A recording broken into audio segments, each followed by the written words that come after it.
Hello everyone, welcome to Eagle S academy. Eagle academy के enrichment series में economy का हमारा थर्ड लेक्चर है और आज के लेक्चर में हम देखेंगे इकोनॉमिक प्लानिंग क्या होती है। तो इकोनॉमिक प्लानिंग का बहुत इंपॉर्टेंस है हमारे प्रीलिम पर्सपेक्टिव से, क्योंकि हमारे देश में बहुत सारे प्लान्स हुए थे और वो प्लान के ऊपर हमें प्रीलिम्स में क्या आते हैं, क्वेश्चंस आते हैं। ओके, तो फर्स्ट हम समझने की कोशिश करते हैं कि प्लानिंग होती क्या है। तो हमारे देश में जो प्लानिंग कंसेप्ट है, तो प्लानिंग मतलब क्या? एक प्लानिंग एक प्रकार का प्रोसेस होता है और जिसके थ्रू हम हमारे ऑब्जेक्टिव्स, गोल्स अचीव करने की कोशिश करते हैं। हर एक देश के कुछ ना कुछ प्रॉब्लम्स होते हैं, जैसे कि पॉवर्टी, अनएम्प्लॉयमेंट, लो इंडस्ट्रियल बेस। तो हर एक देश में क्या है, बहुत सारे प्रॉब्लम्स है। पॉवर्टी है, अनएम्प्लॉयमेंट है, इंडस्ट्रियल बेस कम है, एग्रीकल्चर पे डिपेंडेंसी ज़्यादा है और इनक्वालिटी ज़्यादा है। तो हम चाहते हैं हमारे प्रॉब्लम सॉल्व करना। तो सॉल्व करने के लिए हमें क्या करना चाहिए? प्लान करना चाहिए। तो प्लानिंग एक क्या है, प्रोसेस है जिससे हम क्या करते हैं, हमारे ऑब्जेक्टिव्स मतलब हमारे गोल्स हम अचीव करने की कोशिश करते हैं। क्योंकि हमारे पास है लिमिटेड रिसोर्सेज और जितने भी रिसोर्सेज हमारे पास अवेलेबल होंगे, अकॉर्डिंगली हम क्या करेंगे, प्रायोरिटी सेट करेंगे। और प्रायोरिटी मतलब क्या?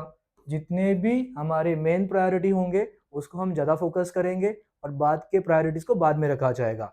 तो एक प्रकार से सोशियो इकोनॉमिक प्रॉब्लम्स को सॉल्व करने के लिए, सोशियो इकोनॉमिक प्रॉब्लम्स क्या होते हैं? सोशल प्रॉब्लम्स है, हेल्थ है, एजुकेशन है, सैनिटेशन है। इकोनॉमिकल प्रॉब्लम्स, हमारे देश में इंफ्रास्ट्रक्चर की लेवल अच्छी नहीं है, तो सोशियो इकोनॉमिक प्रॉब्लम्स को सॉल्व करने के लिए हम एलोकेशन ऑफ रिसोर्सेज करते हैं। कौन से सेक्टर्स को कितने पैसे देने, एग्रीकल्चर है, इंडस्ट्रियल सेक्टर है, सर्विस सेक्टर है, तो कौन से सेक्टर्स को ज़्यादा नीड है, तो अकॉर्डिंगली हम क्या करते हैं, एलोकेशन ऑफ रिसोर्सेज। आपको पता है प्लानिंग क्यों करना है? इसका सबसे इंपॉर्टेंट पार्ट है, India want to become welfare state. India को क्या बनना है? इंडिया को बनना है वेलफेयर स्टेट। वेलफेयर स्टेट क्या होता है? जो सोसाइटी में वीकर सेक्शन के लिए इक्वल अपॉर्चुनिटीज, चॉइसेस प्रमोट करता है। तो समाज में सोशल इक्विटी प्रमोट करना चाहिए। समाज में सोशल इक्विटी क्या होती है? जो मार्जिनलाइज्ड है, जो वल्नरेबल है, उनको हम क्या प्रोवाइड करते हैं?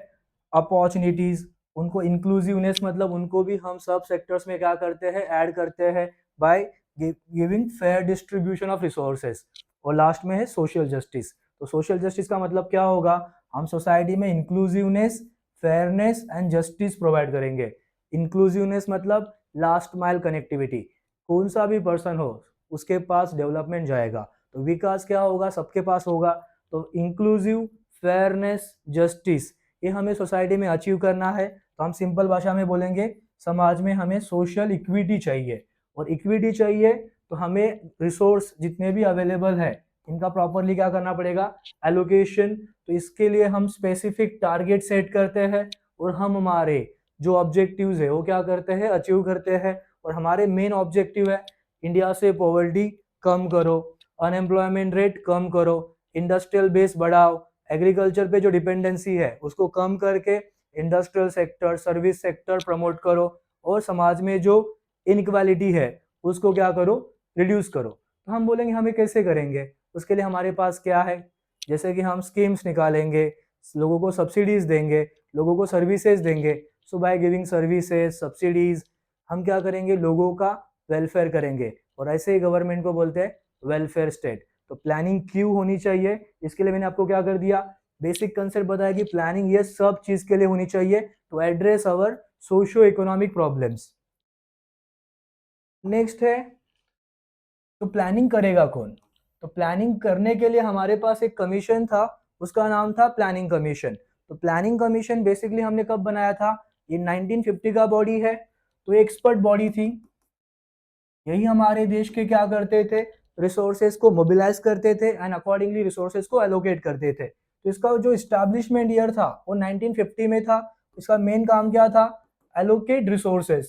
हमारे देश में अलग अलग डिपार्टमेंट्स है, मिनिस्ट्रीज है, हेल्थ अलग, एजुकेशन अलग, डिफेंस अलग, सिक्योरिटी अलग, एनवायरनमेंट अलग। तो कौन से सेक्टर्स को कितने पैसे जाएंगे, इसके लिए हमारे पास क्या था, कमीशन था और उसका नाम था प्लानिंग कमीशन।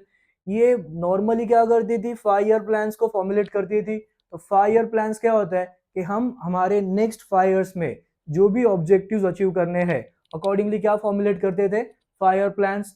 और इसका ये क्या करती थी, इम्प्लीमेंटेशन को मॉनिटर करती थी। मतलब क्या, हम हमारे ऑब्जेक्टिव्स और गोल्स अचीव करने में सक्षम है कि नहीं, वो देखती थी। तो प्लानिंग कमीशन एक क्या थी, नॉन कॉन्स्टिट्यूशनल बॉडी। तो हमारे कॉन्स्टिट्यूशन में किधर भी मेंशन नहीं थी, तो इसको बोलते हैं एग्जीक्यूटिव बॉडी। जो बॉडी मिनिस्टर्स बनाते हैं उनको बोलते हैं एग्जीक्यूटिव बॉडी। तो इसको कोई पार्लियामेंट ने लॉ बना के नहीं बनाया था, ना ये हमारे कॉन्स्टिट्यूशन में थी, तो उसका नाम क्या है, एग्जीक्यूटिव बॉडी। तो आज हमारे देश में प्लानिंग कमीशन का कोई रोल नहीं है, क्योंकि इसको 2014 में मोदी गवर्नमेंट ने क्या किया, एबॉलिश किया। तो इसको एबॉलिश क्यों किया, क्योंकि इसका अप्रोच जो था वो था टॉप टू बॉटम। मतलब प्लान्स बनते थे टॉप लेवल पे और इम्प्लीमेंट होते थे डाउन लेवल पे। तो कोई भी डाउन लेवल पे इसमें क्या नहीं था, पार्टिसिपेशन नहीं था। इसके पूरे प्लान्स कैसे थे, सेंट्रलाइज थे। तो मतलब यूनियन गवर्नमेंट का ही मेन रोल था। ये कोऑपरेटिव फेडरलिज्म के अगेंस्ट था। मतलब क्या होता है, जिसमें प्राइम मिनिस्टर, चीफ मिनिस्टर साथ में आके काम करेंगे, तो उसको बोलते हैं कोऑपरेटिव फेडरलिज्म। लेकिन प्लानिंग कमीशन में स्टेट के कोई मेंबर्स नहीं होते थे, और लास्ट में इसमें कुछ फ्लेक्सिबिलिटी नहीं थी। इसके प्लान्स बहुत रिजिड थे, एक बार बनाए वही यूज होते थे। और one approach fit for all, मतलब एक ही प्लान बनेगा और पूरे इंडिया में वही चलेगा। मतलब बिहार के लिए भी वही प्लान, इंडिया के लिए भी, मतलब महाराष्ट्र के लिए भी वही प्लान। तो बिकॉज ऑफ इसमें बहुत सारे प्रॉब्लम्स थे, एंड बिकॉज ऑफ दैट 2014 में इसको क्या कर दिया। लेकिन इसने ऑलरेडी 12 प्लान्स बनाए थे। तो हमें इकोनॉमिक प्लानिंग में हमारे देश की प्लानिंग सिस्टम क्या थी वो समझने के लिए जो प्लानिंग कमीशन ने प्लान फॉर्मुलेट किए थे वो पता होने चाहिए। इनका बेसिक ऑब्जेक्टिव क्या था, इकोनॉमिक ग्रोथ, मतलब जीडीपी बढ़ाना। Apart from that, ensure balance regional development. India क्या है, लैंड ऑफ डाइवर्सिटी। तो इसमें कोई स्टेट्स है, कर्नाटका, महाराष्ट्र, तमिलनाडु, इधर कंपैरिजन में डेवलपमेंट अच्छा है। लेकिन उड़ीसा, बिहार, इनके पास क्या नहीं है, डेवलपमेंट अच्छा नहीं है। तो प्लानिंग कमीशन चाहती थी इंडिया में रीजनल डेवलपमेंट हो। तो इसके बहुत सारे क्या थे, और रिसोर्सेज का यूज अच्छे से हो। लेकिन प्लानिंग कमीशन ने जो प्लान्स बनाए थे वो हमें पता होने चाहिए। तो ये समझने के पहले हम समझते हैं कि प्लान्स कितने प्रकार के होते हैं। ओके, तो बेसिकली टाइप्स ऑफ प्लानिंग में एक प्लान्स होते हैं सेंट्रलाइज, दूसरे प्लान्स होते हैं इंडिकेटिव, और तीसरे प्लान होते हैं मिक्स प्लान। तो बेसिकली सेंट्रलाइज प्लान्स क्या होता है कि everything is controlled by union government, central government. तो जो भी गवर्नमेंट कंट्रोल करती है everything, that parts called as centralize planning. इसमें production, distribution, everything controlled by state. तो ऐसे प्लानिंग को बोलते हैं सेंट्रलाइज प्लानिंग। ये हम किससे इंस्पायर्ड है, सोवियत यूनियन, रशिया, पता है आपको। रशिया के साथ बहुत सारे देश थे, उनको बोलते हैं Soviet union. Latvia, Estonia, Lithuania, Moldova, Georgia, Ukraine, Belarus, Bulgaria, Kazakhstan, Turkmenistan, Uzbekistan, Kyrgyzstan, Tajikistan, ऐसे 15 कंट्रीज का एक ब्लॉक था, और उसका नाम था सोवियत यूनियन। और सोवियत यूनियन ऐसे प्लान्स बनाती थी। ऐसे प्लानिंग को बोलते हैं सेंट्रलाइज प्लानिंग। तो सेंट्रलाइज प्लानिंग में मेन क्या होता है, मेन फोकस होता है सेंट्रल गवर्नमेंट एवरीथिंग, मतलब प्रोडक्शन हो, डिस्ट्रीब्यूशन हो, कंजम्पशन हो, इसके ऊपर फोकस करती है। दूसरा प्लानिंग होता है इंडिकेटिव प्लानिंग। इसमें क्या होता है कि जो गवर्नमेंट होती है बस गाइडलाइंस देती है, और बाकी सब किसके ऊपर होता है, प्राइवेट सेक्टर्स के ऊपर। तो गवर्नमेंट का मेन फंक्शन क्या होता है, इट्स गिव सजेशंस, डायरेक्शंस, ये सेट करती है गोल्स को, और बाकी प्रायोरिटीज गवर्नमेंट सेट करती है। लेकिन प्राइवेट सेक्टर इसमें फ्री टू डिसाइड एक्शंस। तो प्रोडक्शन, डिस्ट्रीब्यूशन, कंजम्पशन, ये डिसाइड प्राइवेट प्लेयर्स कर सकते हैं। गवर्नमेंट का रोल कितना होगा, just to provide directions. Okay, और एक होती है मिक्स्ड इकोनॉमिक प्लानिंग। इसमें क्या होता है, पीपीपी मॉडल, परचेज, मतलब इसमें क्या होता है, पब्लिक प्राइवेट पार्टनरशिप। इसमें गवर्नमेंट का भी रोल होता है प्रोडक्शन डिस्ट्रीब्यूशन में, और प्राइवेट का रोल भी होता है डिस्ट्रीब्यूशन और प्रोडक्शन में। तो ये बेसिकली होते हैं टाइप्स ऑफ प्लानिंग। एग्जाम में आपको पूछेंगे इंडिकेटिव प्लानिंग क्या होती है, या तो सेंट्रलाइज प्लानिंग क्या होती है, आप बताने के लायक होने चाहिए। ओके, नेक्स्ट है कि हमारे पास जो भी हमारे इंडिया में अभी तक 12 प्लान्स कंप्लीटली क्या हुए थे, इम्प्लीमेंट हुए थे। तो हमारा प्लानिंग प्रोसेस कब से स्टार्ट हुआ है, देखो इंडिया को हम क्या करेंगे, pre independence and post independence, इसमें डिवाइड करेंगे। प्री इंडिपेंडेंस ब्रिटिश इंडिया था, तो हमारे रिसोर्सेज बेसिकली कौन मैनेज करता था, ब्रिटिशर्स। तो उन्होंने हमारे देश को प्रॉपरली डेवलप किया ही नहीं, क्योंकि उनको हमारा एक्सप्लॉयटेशन कर रहा था। तो प्री इंडिपेंडेंस इंडिया में इतने प्लान्स बने नहीं, तो भी उसमें बहुत सारे कोशिशें की गई। 1934 में हमारे पास एक इकोनॉमिस्ट थे एम विश्वेश्वरैया, उनकी एक बुक थी प्लान्ड इकोनॉमी ऑफ इंडिया। उसमें उन्होंने बताया था ऐसा करो वैसा करो सब कुछ करो, लेकिन ब्रिटिशर्स ने ऐसे प्लान्स कभी इंप्लीमेंट किए ही नहीं। फिर एक प्लान था Bombay plan, Gandhian plan, Sarvodaya plan. तो ऐसे प्लान्स तो इंडिया में बहुत सारे थे, वो कभी इंप्लीमेंट हुए नहीं, क्योंकि ब्रिटिशर्स हमारा एक्सप्लॉयटेशन करना चाहते थे। लेकिन इन पोस्ट इंडिपेंडेंस हमारे पास क्या बन गई, प्लानिंग कमीशन, और उसने बहुत सारे प्लान्स बनाए। तो उसमें से जो पहला प्लान है तो उसका टाइम पीरियड था 1951 टू 56। तो हम इसके बेसिक ऑब्जेक्टिव्स और ये किसके आधार पे थी वो जानेंगे। ओके, पहला जो प्लान था इंडिया में वो एग्रीकल्चर एंड रूरल डेवलपमेंट को फोकस कर रहा था। तो इंडिया का मोस्ट ऑफ द पॉपुलेशन किधर था, विलेजेस में था, और विलेजेस के डेवलपमेंट के लिए रूरल डेवलपमेंट होना बहुत जरूरी था। इसके लिए हमने इरिगेशन, पावर प्रोजेक्ट्स इसको फोकस किया था। तो हमने पहले प्लान में किसके ऊपर फोकस किया था, overall agriculture and rural development.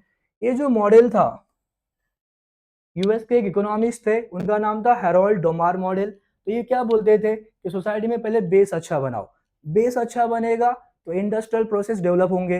तो पहला मॉडल किसके आधार पे था, तो पर्सन का नाम क्या है, हैरोल्ड डोमार मॉडल। ओके, अब ये पहले प्लान का ऑब्जेक्टिव ही बहुत क्या था, कम था। तो ये प्लान हमने क्या किए थे, ग्रोथ रेट अचीव की थी। ओके, सेकेंड प्लान जो बना था उसका टाइम पीरियड था 1956 टू 61। ठीक है, तो इसका मेन पर्पस था हेवी इंडस्ट्रीज। मतलब हेवी इंडस्ट्रीज क्या होते हैं, जैसे कि एग्जांपल करो, कौन सी भी इंडस्ट्री डेवलप होनी है तो कोई कोर इंडस्ट्रीज होते हैं। ये कोर इंडस्ट्री जब तक डेवलप नहीं होंगे आपके दूसरे इंडस्ट्री डेवलप होने वाले नहीं है। तो जैसे कि रिफाइनरीज होने चाहिए, सीमेंट है, कोल है, क्रूड ऑयल है, इलेक्ट्रिसिटी है, iron and steel, natural gas, fertilisers, ये 8 इंडस्ट्रीज को बोलते हैं कोर इंडस्ट्रीज। तो हमने सेकेंड प्लान में क्या फोकस किया, इंडस्ट्रियलाइजेशन, हमने फोकस किया हेवी इंडस्ट्रीज पे। ओके, तो जो मॉडल दिया था वो पर्सन का नाम क्या था, महलनोबिस मॉडल। तो इंफ्रास्ट्रक्चर पे हमने क्या किया था, फोकस किया था, और स्पेसिफिकली हमने फोकस किया था हेवी इंडस्ट्रीज। तो आपको इधर थोड़ी इनकंसिस्टेंसी दिखेगी, पहले प्लान में फोकस था रूरल डेवलपमेंट और सेकेंड प्लान में हमने क्या फोकस किया, हेवी इंडस्ट्रीज। तो ये इनकंसिस्टेंसी आपको देखनी चाहिए। Okay, third plan completely failure था बिकॉज इसका पीरियड था 61 टू 66। लेकिन इसमें पहला इंडो चाइना वॉर हुआ, उसमें हमारे बहुत सारे रिसोर्सेज क्या हो गए, वेस्ट हो गए। जो पैसे हमने रखे थे डेवलपमेंट के लिए वो पूरे डिस्ट्रक्शन के ऊपर चले गए।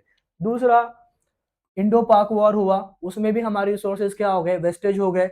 और यही साल 1965-66 में इंडिया में क्या आए थे, ड्रॉट्स आए थे, फमीन्स आए थे, and because of that India की फूड सिक्योरिटी खतरे में आ गई थी। तो जय जवान जय किसान ये नारे इसी टाइम पे लग रहे थे, क्योंकि हमारे वॉर के लिए कौन चाहिए, जय जवान, और हमारे फूड के लिए जय किसान। तो आपको पता होना चाहिए कि it was failed due to war and drought.